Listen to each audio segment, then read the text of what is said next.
Sweat beaded on Arn Johnson's brow as he sat beside his lawyer. The courtroom around him bustled with people, both local and national. His case had attracted a lot of attention, as it was the very first murder in the entire history of Brookfield, Connecticut. However, this was not the source of the media spectacle.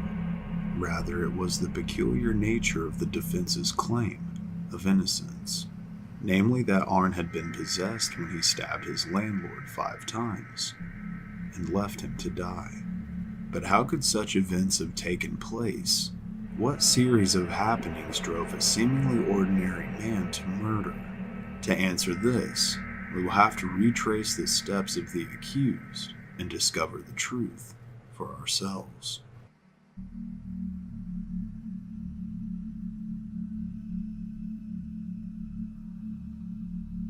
Debbie Glatzel carried cleaning equipment into her new house, followed by her boyfriend Arn and 11-year-old brother David. Eager to be finished with the move, they cleaned out the home as quickly as they could. David explored his room and noticed a feeling of unease crawl up his spine. Shrugging the feeling off, he began to slowly grab his things, when suddenly the apparition of an old man appeared before him and shoved him. The man warned David that he would hurt all of them if they moved in, and let out an unholy scream before vanishing into thin air. David rushed to inform his sister, but Arn and Debbie brushed off his concerns as an excuse to get out of his cleaning. This, however, would not be the last time David would see the entity. Strange activity continued after the family moved in. Though frightening noises emerged from the attic at night, most of the phenomena centered around David. The boy experienced regular visions of the old man, appearing as a demonic monster which threatened to steal his soul. David suffered horrific night terrors and found his body covered in unexplained scratches and bruises.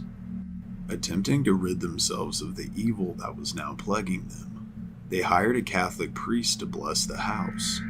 However, this only seemed to anger the paranormal forces within the home. The family finally admitted that their residence was evil and moved in with Debbie's mother.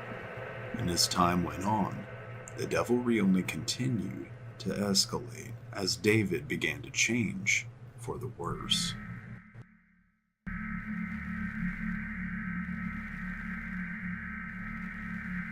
"12 days after the ordeal, they called upon the services of world-renowned demonologists, Ed and Lorraine Warren. The Warrens had made a name for themselves, investigating high-profile hauntings such as the Amityville House and the Enfield Poltergeist. During the investigation, Lorraine witnessed a black mist materialize next to David. Debbie told the Warrens that they had seen David crumple and choke beneath the blows of invisible hands, with red marks appearing upon his body. David's behavior consisted of growling, hissing, speaking in tongues, and reciting passages from the Bible.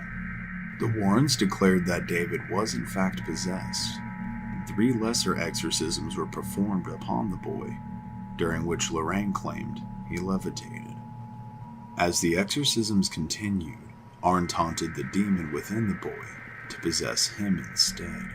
The Warrens stopped him and warned him not to challenge the demon, and after this incident, Arn returned to the rental property where he investigated a well where the demon was said to lurk. He supposedly made eye contact with the demon and blacked out.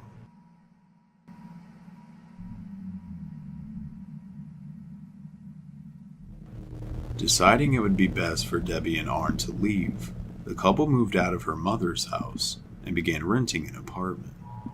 Their landlord, Alan Bono, also hired Debbie as a dog groomer. After settling in, Arn started to behave in a manner just like David.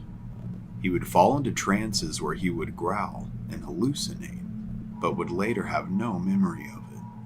On February 16th, 1981, Arn called in sick to work and joined Debbie at her work along with her sister Wanda and and Debbie's 9-year-old cousin Mary.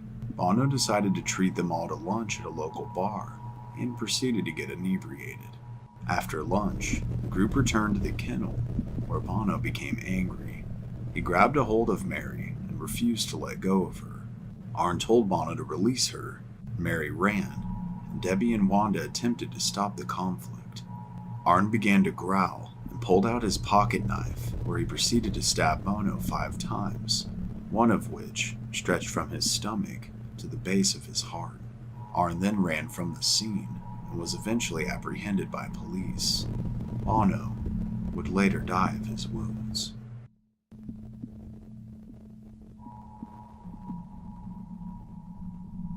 The next day, Lorraine informed the Brookfield police that Johnson was possessed at the time of the murder. Not long afterwards, international media soon blew up the story with sensational reporting. Martin Manila, Arn's lawyer, received calls from all over the world about the trial. Martin traveled to England to meet with other lawyers who had been involved in cases similar to his own. However, they had never gone to trial. He threatened to subpoena the priests who oversaw David Glatzel's exorcism if they did not cooperate with legal defense. The trial began on October 28th of 1981. Manila attempted to submit a plea of not guilty by demonic possession, but the judge, Robert Callahan, rejected the defense. He argued that no such defense could ever be used and would be unscientific to allow testimony. Manila decided to opt for self-defense instead, and as a result, the jury could not legally consider possession as an explanation for the murder. The jury deliberated for 3 days before convicting Johnson on November 24th, 1981, of first-degree manslaughter. He was sentenced to 10 to 20 years in prison, but he would ultimately only serve 5 years.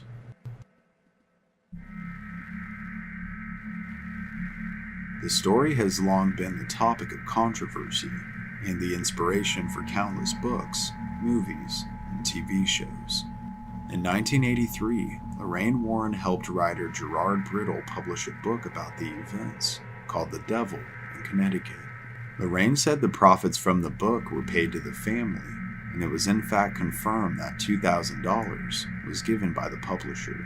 However, David and his brother Carl Glatzel sued the authors and book publishers for violating their right to privacy.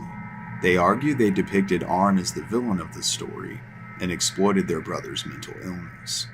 According to Carl, he claimed the publicity forced him to drop out of school, lose friends, and business opportunities. Lorraine Warren defended her work, saying the 6 priests involved in the case agreed that the boy was possessed and the paranormal phenomena was real. Arn and Debbie eventually married and support the Warrens' account of demonic possession. And ultimately, the story remains embedded in the public consciousness and received another adaptation in the form of The Conjuring 3 in 2021. Debbie maintains an interest in the supernatural and claims that Arn's biggest mistake was challenging the demon that possessed David. "You'll never take that step," she said. "You never challenge the devil." But what is the truth? Was there really demonic possession involved? Let us know down in the comments below. This has been Cody here at Mystery Archives. Thank you so much for taking the time to watch, and I hope you'll join us next time as we continue to discover the unexplained.